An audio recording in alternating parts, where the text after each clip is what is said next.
Salut à tous la famille, comment ça va? Moi je suis ressourcé de fou, je reviens de vacances comme vous l'avez vu sur les dernières vidéos, j'en parlais et puis si vous me suivez sur Instagram vous le savez. Bon j'ai mis moins de trucs sur Instagram que ce que je pensais, désolé c'est pas trop mon truc et j'ai du mal à m'y faire, j'ai du mal à publier des trucs régulièrement, qu'est-ce que vous voulez, j'ai du mal à raconter ma vie. C'est comme ça. Bref en tout cas je suis en forme, enfin j'étais en forme jusqu'à que je rentre et qu'il se passe un truc.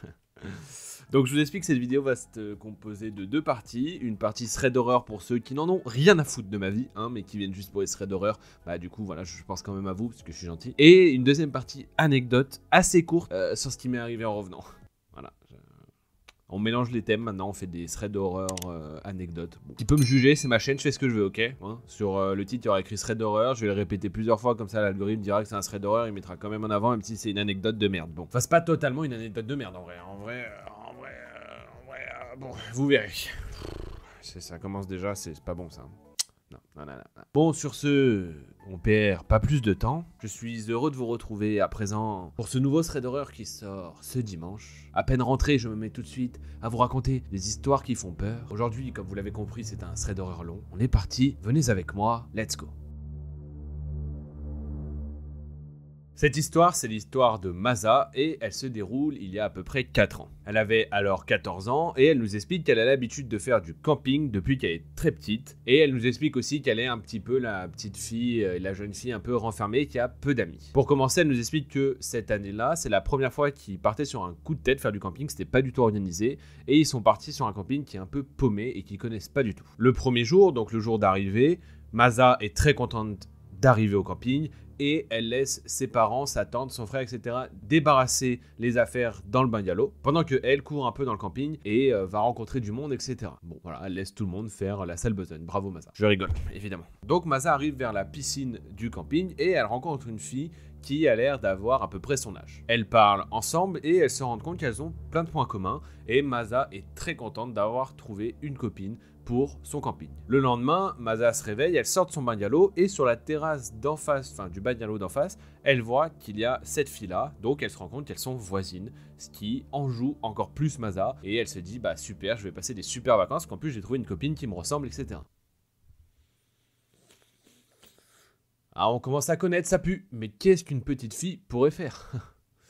À part quand on pense aux exemples comme Esther, les films, etc. Là, bon, à part si c'est pas une vraie gamine. Je vous spoil pas, hein, je vous rassure, je fais un côté suspense. Bref, on continue. Quand elles se rendent compte donc qu'elles sont voisines et qu'elles sont face à face, elles se parlent et Masa invite sa copine à venir chez elle pour prendre un verre. Bon, un verre, vous l'avez compris, elles ont 14 ans, mais bon, voilà, un verre de jus de fruits, quoi. Comme elle le disait précédemment, Masa, c'est quelqu'un d'assez quand même renfermée, assez introvertie, et elle voit que sa copine, de plus en plus, elle se rapproche d'elle et qu'elle devient de plus en plus tactile. Bon, au départ, ça l'a pas dérangée, etc. Elle continuait à se rapprocher, mais elle gardait un peu ses distances. Elles décident toutes les deux de retourner à la piscine, sauf que, voilà, gros problème, sur la route, Masa se blesse vraiment de manière assez grave et du coup elle est emmenée à l'hôpital. À l'hôpital ils lui mettent un plâtre, ils immobilisent sa jambe et ils la mettent en béquille, donc elle pourra plus vraiment se déplacer ni du coup se baigner. Bref, Masa rentre et décide de se reposer. 2 jours passent sans qu'elle voie sa copine ou qu'elle sorte du bungalow parce qu'elle a vraiment besoin de se reposer, sa blessure est quand même assez importante. Et alors que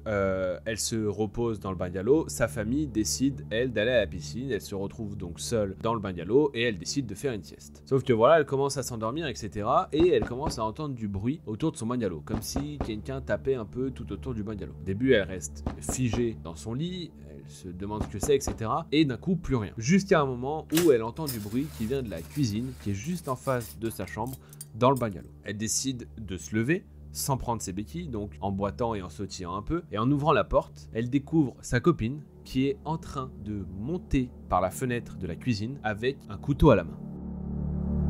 Peut-être qu'elle veut lui couper du steak, ce qu'elle peut pas manger. Ça s'est dégradé en 10 jours, là. J'étais plus là pendant 2 semaines et du coup j'ai plus de narration, en fait j'ai plus de blagues, donc du coup j'essaie d'inventer et... En plus, je coupe à un moment où ça montait en pression. Je recommence du coup. Donc, elle voit sa copine qui monte par la fenêtre avec un couteau de cuisine à la main. Bon, vous doutez que Masa elle a un mauvais pressentiment. Hein, c'est pas normal d'escalader la fenêtre de quelqu'un avec un couteau de cuisine. À part si, imaginons, tu te sois trompé de bungalow et que t'avais ton couteau de cuisine. Je sais plus quoi dire, ok? Voilà, je sais plus. Et j'ai encore coupé le moment. Bref, Masa, elle panique, et dans la panique, elle décide de courir vers la sortie de son bungalow et de le fermer à clé en sortant. Elle court vers l'accueil, malgré la douleur horrible, hein, parce qu'elle a très très mal à la jambe. Elle l'ignore, en fait, l'adrénaline l'a fait tellement monter en pression qu'elle court, et elle essaie de trouver les 2 gardes qui protègent, on va dire, le camping, et elle les informe de ce qui se passe. Eux vont chercher la famille donc de Masa et ils retournent tous au bungalow. En arrivant au bungalow, ils découvrent la copine de Masa qui est en train de défoncer le frigo. Bon, je sais pas, elle est en train d'ouvrir et de bouffer tout ce qu'il y a dedans. Chelou un peu, hein, chelou la personne, je sais pas. Et à ce moment-là, la tante de Masa finit par menacer sa copine là, et elle la met dehors avec son couteau. Jusque-là, rien d'autre à part un événement assez traumatisant pour Masa, hein, qui a vu sa copine rentrer avec un couteau de cuisine sans savoir vraiment ce qu'elle faisait. Bref, quelques jours plus tard, ils finissent par quitter le camping et en partant, ils tombent nez à nez avec la mère de Masa et Masa. N'importe quoi. Ils tombent nez à nez avec Masa et la mère de Masa. Aïe aïe aïe. Bon, bref. Donc, quelques jours plus tard, il quitte le camping et en partant, il tombe nez à nez avec la mère de sa copine. La mère de Masa décide d'aller voir la mère de sa copine pour lui indiquer ce qui s'est passé et lui faire connaître le comportement de sa fille qui est un peu bizarre quand même. Hein. Je sais pas si vous avez un enfant qui grimpe à votre fenêtre avec un couteau de cuisine. Bon, je m'inquiète un peu moi quand même. Hein. Donc, la mère de Masa va voir la mère de sa copine, elle lui explique ce qui s'est passé et elle lui répond de manière non étonnée: ah, c'est toi, la copine de ma fille? Ok, oui, c'est moi. Elle lui dit oui, c'est moi. Sa mère continue en disant que son comportement était bizarre et tout. Et la mère de sa copine réenchaîne en disant non, mais vous inquiétez pas, c'est normal. En fait, ma fille sort d'un hôpital psychiatrique et elle a tendance à s'attacher très très vite aux gens. Et une fois qu'elle a plus de nouvelles ou qu'on la lâche, etc., elle plante ces gens. Au calme. La daronne, elle a lâché ça au calme. Ok. La famille a l'air stable aussi. Quittons ce camping. Quittons. Je suis peut-être un peu trop dans l'histoire. Peut-être. À ce moment-là, Masa et sa mère continuent à taper à discuter et deviennent amies avec la mère. Pas du tout. Pas du tout. C'est bon, j'ai mis Squeezie, certes, ok, mais pas du tout. Elles partent immédiatement. Elles ne réenchaînent même pas. Elles partent immédiatement. Y a pas de discussion, ok. La mère est chelou, la fille est chelou. Elle décide de planter les gens qu'elle aime. Rien ne va. Rien ne va. C'est bon. Bref, pour revenir dans un truc plus sérieux, Masa comprend qu'elle a échappé à la mort, en fait, hein, qu'elle n'est pas passée loin de la mort. Et elle explique que sa copine, en fait, pendant qu'elle discutait, une fois, elle lui avait dit qu'elle avait déjà tué quelqu'un. Ok, c'est sûr que c'est une conversation tout à fait normale déjà, mais bon, Masa elle explique qu'elle s'est pas inquiétée, elle s'est dit bon, elle veut peut-être faire son intéressante, etc. Voilà. Non, Masa, non. Quand quelqu'un te dit qu'il a déjà tué quelqu'un, je sais pas, moi j'ai jamais eu cette conversation de manière tout à fait normale, hein, comme ça, genre, tu sais, moi une fois dans ma vie j'ai tué quelqu'un. Ah, excellent. Il essaie de faire son intéressant, t'inquiète pas. Non, personne ne dit ça. Masa, tu sauras, la prochaine fois que quelqu'un te dit j'ai déjà tué quelqu'un, méfie-toi. Meilleur conseil, vous pouvez pas faire mieux, c'est le meilleur conseil. Bref, voilà, c'est la fin du thread d'horreur pour ceux qui n'en ont rien à foutre de ma vie, hein, clairement. Vous pouvez quitter la vidéo maintenant, je vous remercie, n'hésitez pas à vous abonner, à liker, à partager la vidéo, etc. Bref, je vous aime quand même et revenez pour les prochains threads, ils seront tout à fait aussi uniques et incroyables, vu qu'ils sont faits par ma personne. J'ai pas arrêté de me sucer en quelques jours. Oh là là, par contre, du coup, je vais me faire encore terminer, encore me mettre un commentaire, il y a des enfants qui regardent, tout ça. Bah arrêtez de regarder les enfants, c'est pas la majorité de ma communauté en plus. Je rigole, regardez tous et tous les bienvenus et n'écoutez pas les moments où je dis des bêtises, comme si vous les connaissez pas. Mais bon. Bref, l'anecdote que je vais vous raconter, c'est en revenant donc de vacances, hein, évidemment. Je vous explique, comme pour ceux qui le savent pas, j'habite à La Réunion, je le répète pour ceux qui le savent déjà, mais désolé. Mais je vais redéménager en métropole d'ici le mois de septembre. Donc, en fait, j'avais prévu, ici j'ai un matos, vous voyez, j'ai un ordi qui est là, j'ai un écran, bref. J'ai une tour, j'ai un ordi fixe que je ne vais pas emmener avec moi, que je vais revendre. Tout mon matos, je vais le revendre, sauf caméra, etc. Mais tout le matos, je vais le revendre et du coup, j'ai commandé un ordi portable chez LDLC. Bon, LDLC n'y est pour rien et ils ne sponsorisent pas cette vidéo, malheureusement, donc je leur fais de la pub gratuitement. Voilà. En même temps, je suis pas très connu, donc de toute façon, ça serait pas très rentable pour eux, à part s'ils me payaient 10 balles peut-être. 10 balles, c'est bien, ça fait 2 grecs.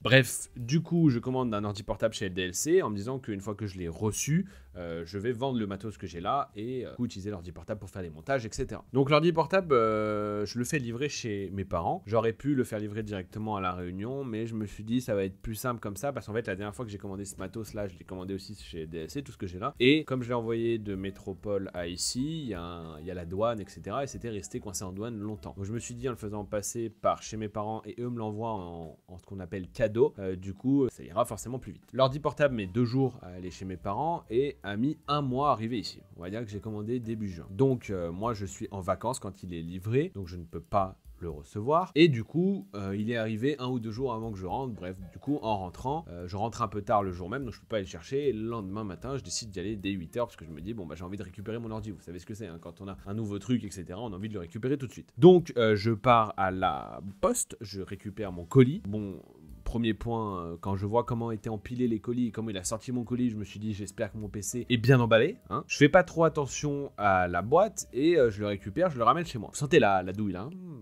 c'est comme le thread là, ça se sent là, ça pue la merde, hein. Du coup, je le déballe, je le découvre, il est magnifique, hein, franchement, il est stylé, il est pas très grand, il est comme je le voulais, il est même mieux que ce que je pensais. Je l'ouvre, hein, je regarde les accessoires, je regarde la boîte, je me dis quel montage incroyable je vais faire dessus.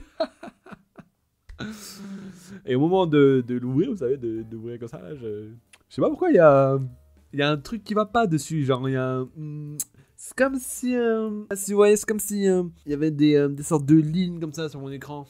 Un peu, elles font comme ça et tout. Il y a un endroit, genre, comme s'il avait un œil, genre, l'écran, il est comme ça. C'est un peu bizarre, c'est un peu effet soleil. En fait, dans l'écran, il est éclaté. Voilà. L'écran il est éclaté. C'est bon, je vous montre les photos parce que du coup j'ai pris des photos. L'écran est éclaté, il ne s'allume même pas, hein, c'est-à-dire que c'est même pas quelques pixels ou quoi, il s'était un peu fissuré, les pixels dessous n'ont pas été touchés. Non, il est éclaté, c'est bon. Je vous montre les photos aussi donc du colis où il y avait double papier bulle parce que mon père en avait rajouté et il était dans 2 cartons différents. Bon bref, je vous la fais courte, mais à ce moment-là je me suis rendu compte que le carton était troué sur un côté, l'écran a pris un POC en plein milieu, enfin fallait le faire, en plus l'écran était encore dans de la mousse à l'intérieur de son emballage. Bref, je ne peux pas utiliser mon ordi. J'ai déjà mis en vente tout le matériel que j'ai là. Donc si quelqu'un vient le chercher du jour au lendemain, je ne peux plus faire de montage, c'est bon. Donc je n'ai pas prévu de vidéo d'avance, etc. Bref, voilà la misère dans laquelle je suis. Ce PC m'a coûté 1500 € au calme, hein, je perds potentiellement 1500 €. J'appelle LDLC évidemment, et LDLC 1 mois plus tard, et en ayant fait 2 livraisons, ils ne peuvent rien pour moi, ils n'y sont pour rien évidemment, en plus ils sont très gentils. J'appelle Acer parce qu'il me conseille d'appeler Acer. Acer me dit que en gros si il n'y avait pas ce POC là et que juste l'écran marchait pas, il l'aurait pris en garantie, mais là c'est pas le cas parce qu'il y a un POC, donc c'est pas de leur faute, ce qui est normal aussi, hein, je m'en doutais, mais bon, c'est jamais, je tente. Si je m'appelais Squeezie, je pense que tout le monde serait plié en 4 pour que j'ai un nouveau ordi. Les joies. Et du coup, effectivement, j'ai fait une réclamation à la poste. Truc illogique, c'est l'expéditeur qui doit faire la demande pour faire le remboursement, enfin bref, pour les assurances, etc. Heureusement, mon père a pris l'assurance maximum. Il a fait la demande là il y a 2 jours, enfin il y a 3 jours maintenant, et ils lui ont dit qu'il l'a rappelé sous 48 heures, ils l'ont pas rappelé. Donc c'est lui qui a dû rappeler, ils ont dit que le dossier était toujours en cours d'examen, etc. Bref, sachant que personne ne te dit la même chose, hein. Il y a quelqu'un qui me dit, vous allez appeler, ils vont vous donner une adresse mail pour que vous puissiez envoyer les pièces justificatives, hein, factures, photos, etc. Bref, qui voit ce qui s'est passé. Il ne demande rien à mon père, hein. Il demande pas de pièces justificatives, il dit juste que le dossier est en cours. Oh, j'ai comme l'impression que je vais bien me faire douiller le cul. Ah, 1500 boules, qu'est-ce que c'est dans la vie. Pardon. Tout ça pour vous dire que je suis revenu de vacances tout excité, j'étais chaud, hein. Le jour même où je suis revenu, je me suis mis dans le boulot et tout, dans mon boulot à côté, etc. J'étais trop chaud à réécrire des histoires et tout. Enfin bref, j'avais plein d'idées et tout.